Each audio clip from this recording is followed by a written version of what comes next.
You want to break free from the poverty programming that has kept you stuck, panting like a deer looking for water?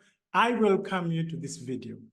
You see, when you care to observe, you will notice that most of us kingdom entrepreneurs are still trapped by the programming passed to us by our history. In the words of Dr. Carter G. Woodson, in his book, The Miseducation of the Negro, he gave a very clear picture of this when he said, when you control a man's thinking, you don't have to worry about his actions. You do not have to tell him not to stand here or to go yonder. He will go without being told. In fact, if there is no back door, he will cut one for his special benefit. Again, who can say better than that?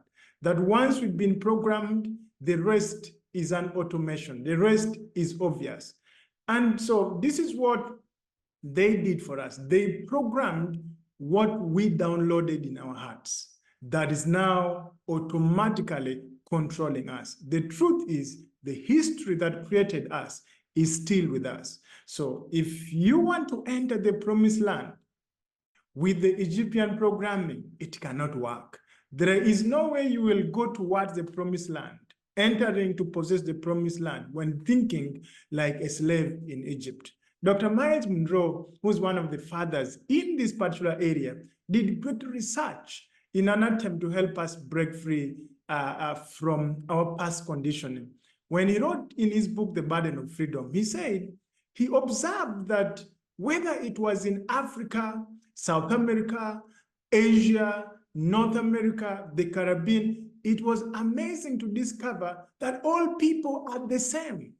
Whether in the poorest village of Brazil or the wealthiest country club of the aristocracy, every human heart cries and yearns for the same thing. Do you know what that is? A chance to fulfill his or her dreams and desires. That is what is in the soul of every human soul. Even the poorest man has a dream.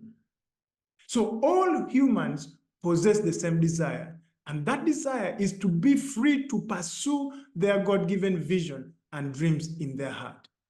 However, the sickening reality is that most of the over 7.8 billion people on planet Earth today, this dream will end in a hopeless nightmare. Though there is a dream in their soul, though there is a desire in their soul, but it will end in a hopeless nightmare. Not because of their lack of desire or willingness to see their dream come to pass. Don't get us wrong. Don't get the whole thing. It's not because you do not have a desire, or I don't have a desire and the willingness to see my dream to come to pass, but because of man-made circumstances and self-imposed limitations that gravitate most people against this desire, and so prevent the majority from discovering, releasing, and maximizing their potential. This is why I bring this video to you. I submit to you that there is a poverty programming. There's an automation running inside you that has been downloaded in your heart from your history that you need to intentionally break free from if you're to achieve your goals and fulfill your purpose. Perhaps you're going to understand why you get the results you're getting. Everything, as far as now is concerned, is running on an automation. You don't have much to do about it. You just find yourself doing certain kind of things. And sometimes you don't want even to do those things, but you find yourself doing them. So let's begin the journey to see how do we scatter, how do we break away from this programming, and how can we intentionally begin to put in a new program that is in line with our purpose, but going to allow us to fulfill our God-given destination or destiny. So let's start with Psalms 82 from verse 5 to verse 7. It says, Psalms 82, verse 5 to verse 7, I think be a good thing for me to, okay, let me read it from, I thought I would get my physical Bible, but I can't be able to find it right here. All right, Psalms 82, verse 5, verse says, they have neither knowledge nor understanding. They walk about in darkness. all the foundations of the earth are shaken. I said, you are gods, Son of the Most High, all of you. Nevertheless, like mere men, you shall die and fall like any prince. Again, this is very loaded. A lot of things for us to learn as kingdom entrepreneurs. But let's get the picture. According to the Creator, according to God, the foundation of your leadership, the foundation of your progress is knowing who you are. So at the foundation of whatever that you want to achieve is knowing who you are, what is actually called a self-actualization. That is the foundation. But where does this poverty programming begin from? You see, Maslow, a well-known psychologist, developed a theory to define man's pursuit. And he called it the pyramid of actualization. This was developed by Maslow. Most of us are aware of Maslow's theory and then the pyramid. And he said that the first thing a man needs is physiological needs. Things like food, water, air, shelter, and sex, physiological needs. And then the second one is security or safety needs, where you find a job, security, economic maintenance, and the rest. Then the third one, according to Maslow, is social needs. That's the need for love, affection, sense of belonging. And then the fourth one is esteem needs, the self-esteem, respect by others, recognition for accomplishment. And then the last one is self-actualization needs. That's self-fulfillment, personal growth, and the rest. So according to Maslow, the last need, the highest, which is the last one, which you're supposed to pursue last, is self-actualization, which is knowing who you are. Now imagine, because according to Maslow, you're supposed to start with looking for basic things like food, sex, and all this. Then you go to security, and then you climb and you climb until now you reach self-actualization. So according to him, you know all those stuff before knowing who you are. And that is where the problem begins. And that is where there's my poverty in the attempt to follow Maslow's pyramid. We miss it. Now, Maslow is not just wrong, Maslow is dangerous, because Jesus' words turns Maslow's triangle upside down. Now, as a kingdom entrepreneur, you got to decide, are you going by Maslow or you are going by Jesus? Personally, I go by Jesus. I go by Jesus. I don't follow Maslow. So Jesus is saying through King David, he says, the first thing you got to know is who you are. The first thing to pursue is who you are. I want to challenge you to do any study of any successful person, and you see what was the main thing that was the pursuit of their life. Is it the likes of Jeff Bezos? Is it the likes of the current richest man, the guy of Tesla? Is it? I was listening to one of his videos and was saying there was a time that Tesla was about to close, as in was going to die. He had to work for 22 hours. He had to work. And he said, you see, he doesn't even recommend any human to do that. Do you think that he was working that hard for survival? As in, he was going, the company was going to die. He was going to lose everything. As in, but he did not focus on what Maslow is convincing us that we need to focus. Study all successful people. You're going to realize they are following the principles of Jesus. They are starting with self-actualization. They are starting with getting right who they give everything to their dreams. And now once they achieve their dreams, then the other rest is going to follow. According to you, who is following Maslow, they convince you that start with sex, start with food, start with water. So if this is the pursuit of your life, you get trapped in it. You get trapped in it because how do you achieve it? Go get a job, go do this. And then in that job, they're giving you salary that you cannot even step out. And then your time is gone and you're working 8 hours. You come back in the evening tired. They trap you and you can never start with what Jesus is saying. So according to Jesus, start with knowing who you are. And that's what he says, that you are a son of God. First, establish that identity. That is why you are secure. You are a son of God. That is the source of your security. So you got to know who you are first. You got to love yourself first. You got to believe in yourself first, to believe that you can do all things. Why can you do all things? Because you are in the same image as God. You are in the same likeness as God, because the very ingredient you are made of, the very content that you are made of, and the very content that God is made of. This is what makes you believe you can do all things. This is why you love yourself, because God says when he was putting you in your mother's womb and was putting your frame together, he put in fearful and put in a fearful and wonderful manner, that you are fearful and wonderful in mind. These are reasons why you should love yourself. You get, not because you've eaten food, not because Jesus himself says, your life will not be composed of what to eat. You see, so he is against Maslow's laws. So what they taught you at those schools, what they taught you in that course was a joke compared to what you can do and create. Nobody can, there is no test on earth that can determine your IQ. That is a fact. They can't measure. By you saying that now, because you failed history, they said, you're full, or because you failed, you are not good in mathematics.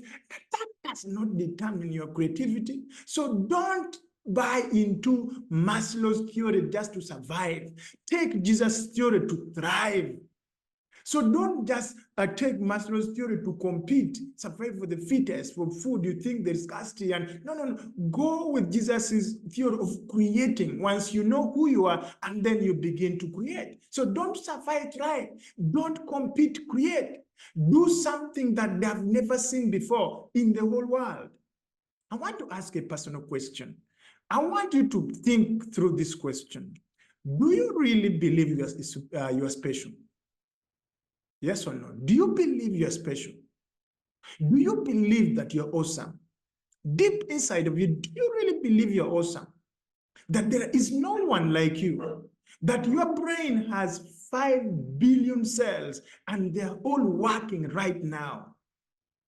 If these things are true, then don't allow an education to trap your creativity. Don't allow a piece of paper that you call a certificate to now destroy your destiny, to deceive that this is the line you're supposed to go. No, that is not truth. That is not truth. That was a season.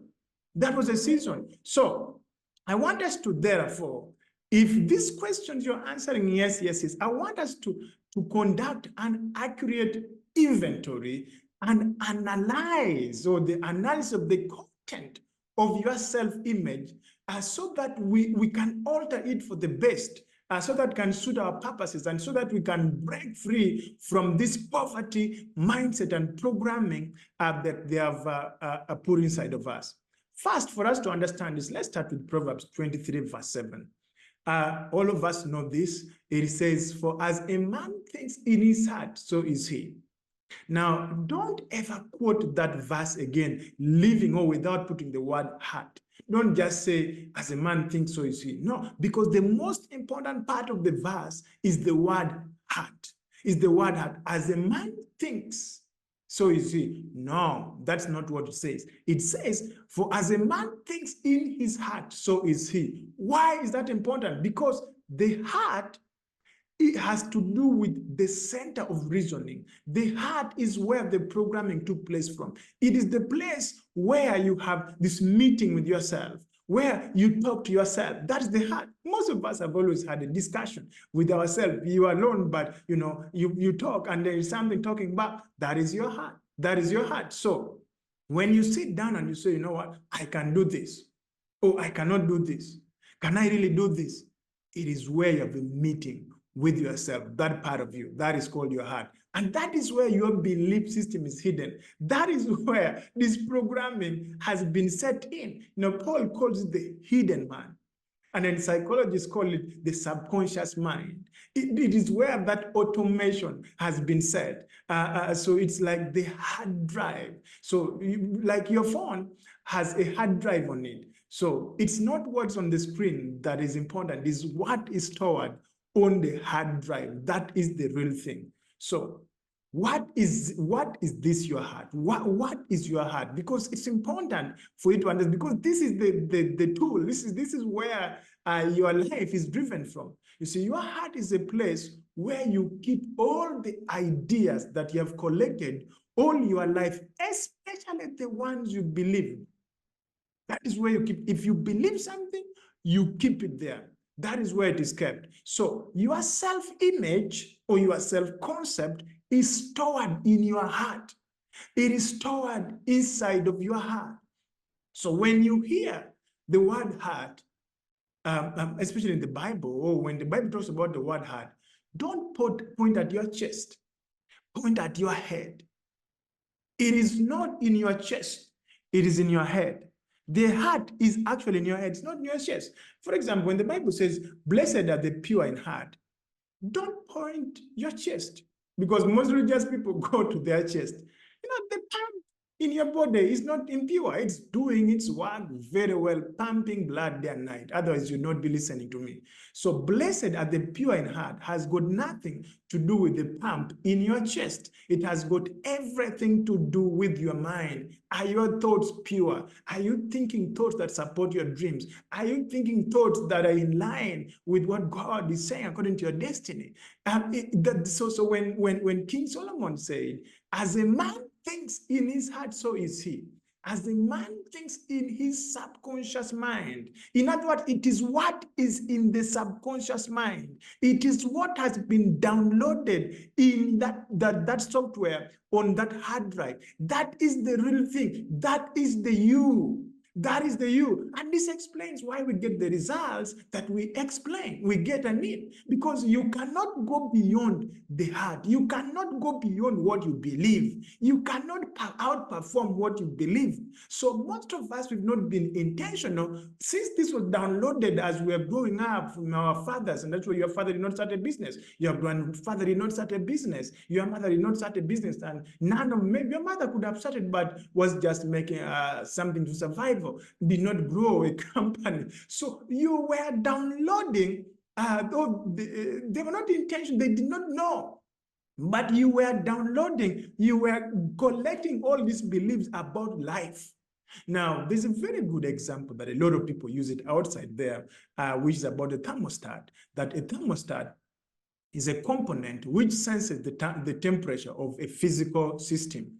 And it performs actions so that the system's temperature is maintained near a desired set point. So let's say that your desired set point is, say, maybe 25 degrees centigrade. So that is, so when you set the thermostat at 25 degrees, its work is to maintain the system. It maintains to perform in that temperature of 25 degrees centigrade. So your heart works like that thermostat. A lot of people have given this example. I guess that you've heard about this before. So you act and feel not according to what things are like. I have to pause so that you understand this. You see, you act and feel not according to what things are like, but according to the image of what your heart holds of what those things are like. So you act according to the image of you, according to the image that you hold in your heart about that thing.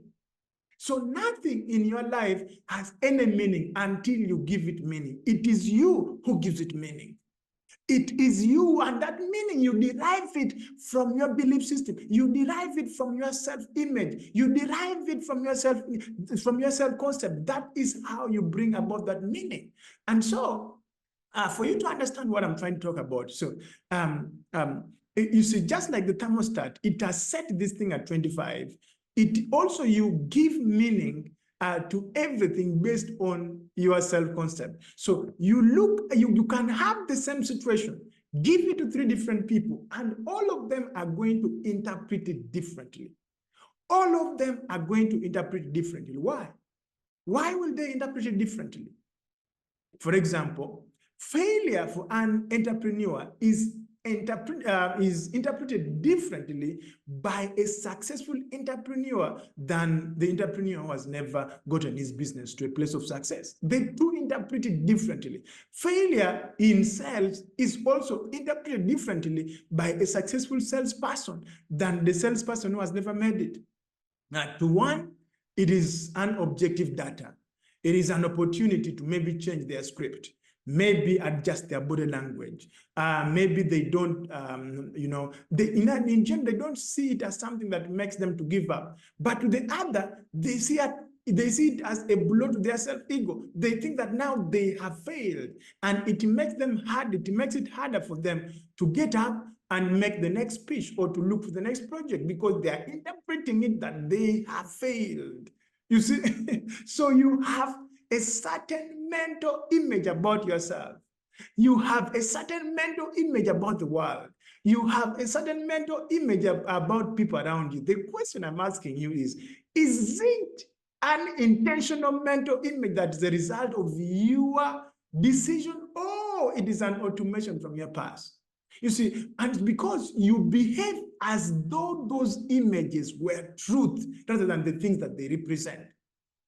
You behave as though those, because I have said you have a mental image about yourself, that you have a mental image about the world, that you have a mental image about people around you, and you behave as though those images were truth rather than the things they represent.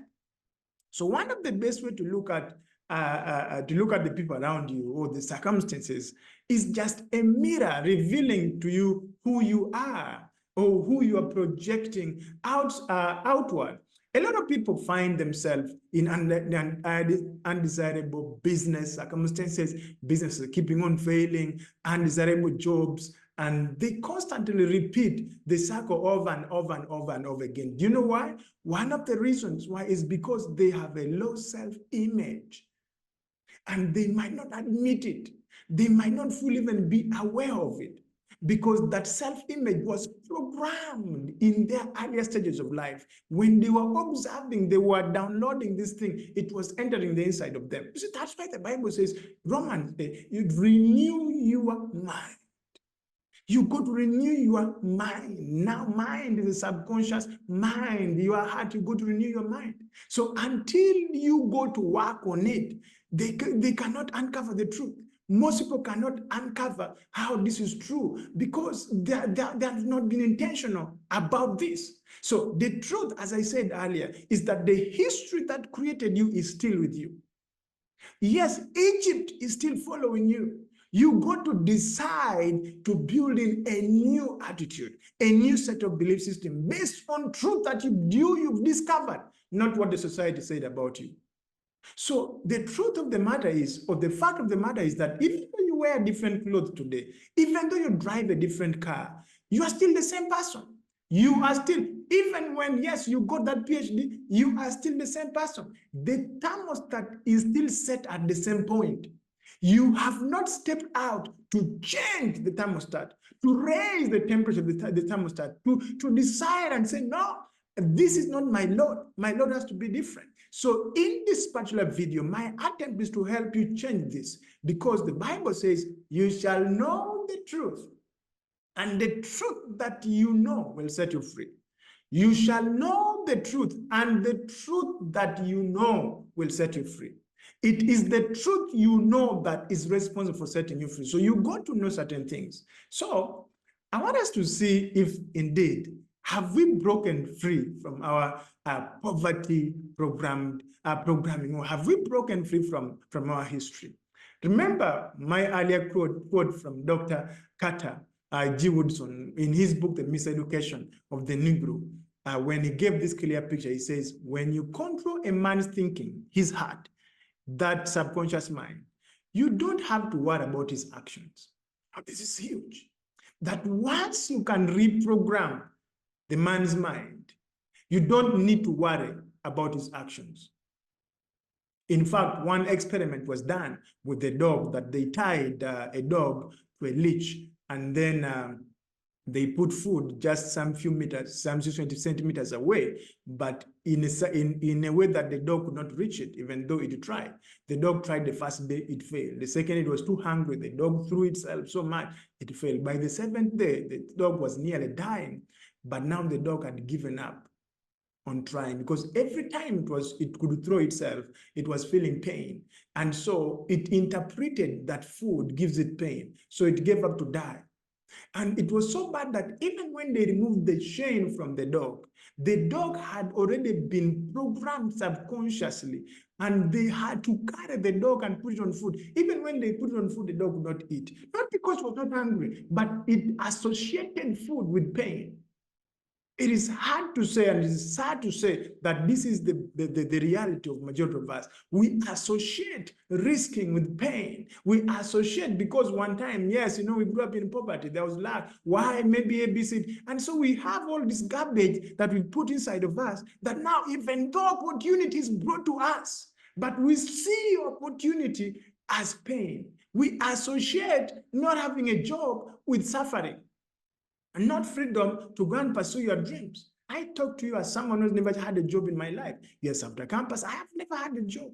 I've created what I do, and today I work from home. I'm very contented as an individual. So really, the truth of the matter is there is a programming that's determining how you respond. And so that is why Dr. Tata is telling us something very powerful. He said, if you control a man's thinking, you don't have to worry about his actions. You do not have to tell him not to stand here or to go yonder. He will go without being told. In fact, if there is no back door, he will cut one for his special benefit. This is how serious it is. So this is what they did for us. They programmed us, and we downloaded this in our hearts. Dr. Myles Munroe took great part of his life to study the impact of colonialism on the oppressed, and he gave a brief summary of what it takes for you to break free. I just want us to go quickly through it, around 4 or 5 points, and I want us to do a quiz to see if indeed are you free or you are still walking around but in bondage. Are you ready for the wealth that God has created you for? Okay, let's find out why. If you are. Number one, he says, is low self-esteem. One of the biggest impact of oppression is a belief that down is where you belong, even if you're being invited up. Do you know someone who relates with this? Even though opportunities are there, you see it online, you see people making ads, they are making millions of dollars per week, but somehow inside of you, you know where you belong. It's as if it's automatic that you don't belong there. So you give reasons why app is not the place for you. Oh, those are scams. Oh, those are this. Listen, which scams? You think the whole world runs on scam? The scam is really for you? It's just you who's seeing scams. Others are not seeing it. So you will come up with reasons why app is not for us. So you see that works in other economies. Our economy is so bad. This is because the oppressor will not allow those oppressors to be equal with him. I want us to understand that. Because if we are to be equal with him, this minimizes his superiority, which he uses in his oppression of others. So he has to reduce those he preys upon to less than who they really are, so that he can justify his oppression, so that we can begin thinking that there's something different about those people, that there's something special about those people, that there's something we lack. No, this is something that this is mental conditioning. These are lies. So therefore, most oppressed people are so low in their estimation of themselves that they don't believe they deserve anything good. They don't believe they deserve anything. They think bad things are supposed to happen to them. If something good is to happen, your heart begins to pump. You are now worried. Why? Because this is an indication something bad. I'm going to lose something. Something's bad is going to happen. So low self-esteem plagues the lives of majority of us because the oppressor gave us an estimation of ourselves that make us look insignificant and small. It is time we break free. One time I had a meeting with really top guys in my community and in my country. These were graduates and some masters, PhD. And so surprisingly, we were walking through some tombstones, some cemetery, and so where I was jumping from one grave to the other, and there were people who could not do that. They were bypassing, they were passing, and not because, they honor the dead, but because they grew up thinking that when you jump a grave, you're going to die. So they now have masters, but they still fear to jump graves. Some of you can't sit on graves. Why? Oh, when you sit on graves, it's bad luck, or it is this kind of thing. Your history is still with you. So as far as low self-esteem, this was something that was passed to us. I'm wondering, have you broken free from low self-esteem? Number two is lack of creativity. Again, in his research, he explained that one of the most befitting aspects of human oppression is dull thinking that comes with it. Dull thinking that comes with it. You see, the spirit of irresponsibility that comes from oppression, it brings a lack of creativity. Because if you've been told all your life what to do, you stop using your mind. You simply wait to be told what next. You stop using your mind. And this is why a lot of us, people, we only think about jobs. We cannot think about doing our own thing. We cannot think about being our own bosses. Why? Because we have been programmed. We have been not to use our head. And that's why entrepreneurship is very hard for us, because it requires you to think. It requires you to use your head. It requires you to be creative. So it is time we wake up. My question to you is, as far as creativity is concerned, how are you doing? How are you doing, my sister? How are you doing, my brother? The next one is poor self-concept. In other words, what is the image about you that you carry in your head? See, so some people have been told all their life that they're nothing, and so that they'll never amount to do anything. After a while, they believe that thing that is true. So they believe that now they'll never amount to do anything. So this becomes a trouble, because it takes an entire generation to remove the spirit of poor self-concept. Once you believe that you're nobody, this was the issue with Gideon. You see, I'm the least among my family, is the least. This is what they believed about themselves.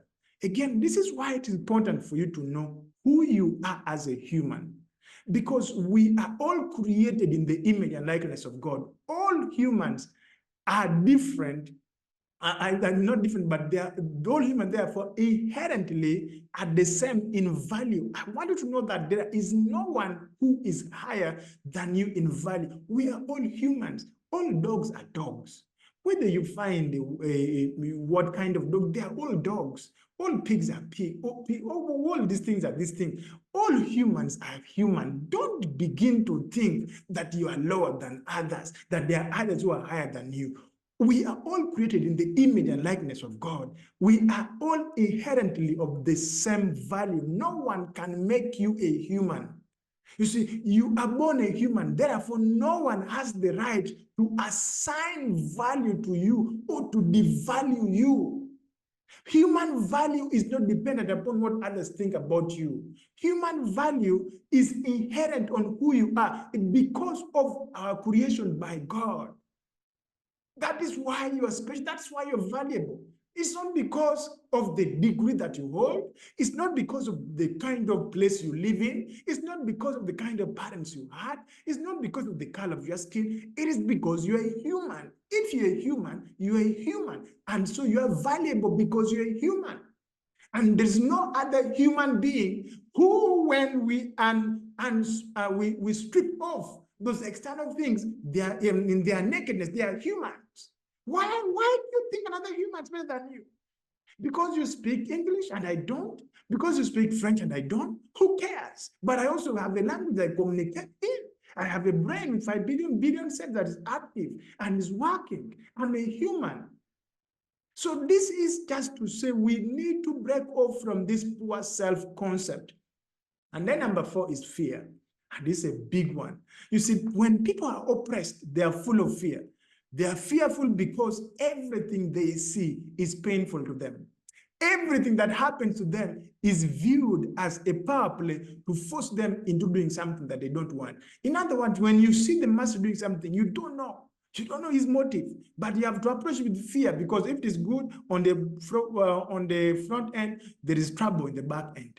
It's a trap. So everything, you look at it with fear. So that is why many of oppressed people avoid responsibility and they live in fear. They cannot be able to take out initiative. They cannot be able to live out their dreams. Why? Because fear has trapped them. Number 5 is irresponsibility. Quick one, I'm finalizing. When people are oppressed in any generation, when they develop a spirit of irresponsibility and hatred for work.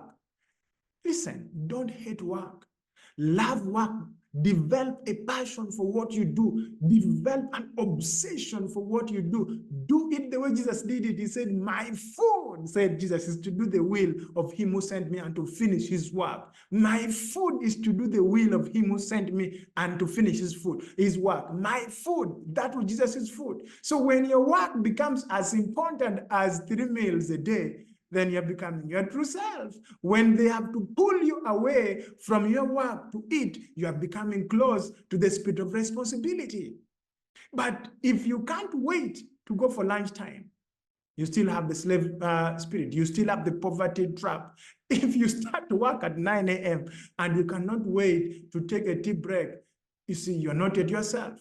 If you stretch that break time and you're on TikTok and you're on social media until lunchtime, you are still poverty. You still have this slave-minded spirit. You are still controlled by poverty spirit.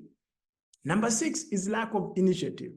You see, because of this, the restrictive and inhibiting effect of oppression, that non-tendencies of this condition naturally takes the initiative from a person. Remember, it is that initiative that will drive him to do things for himself. So now once that is taken, people who have been in bondage for long, they have no personal drive left in them. When they are told when to get up, when they are told that to go to this spot, when they are told to shift this rock, when they are told to rest, when they are told to eat and drink, and when to stop, this makes you become a parasite who looks to others to take responsibility for your own life. You can no longer take responsibility for your own life. And number 7, the last one is distrust. When people have been oppressed, they learn to distrust their brothers because of the spirit of survival. The spirit of oppression and slavery produces distrust, jealousy, suspicion, and hate. And that is why all we know is to fight each other.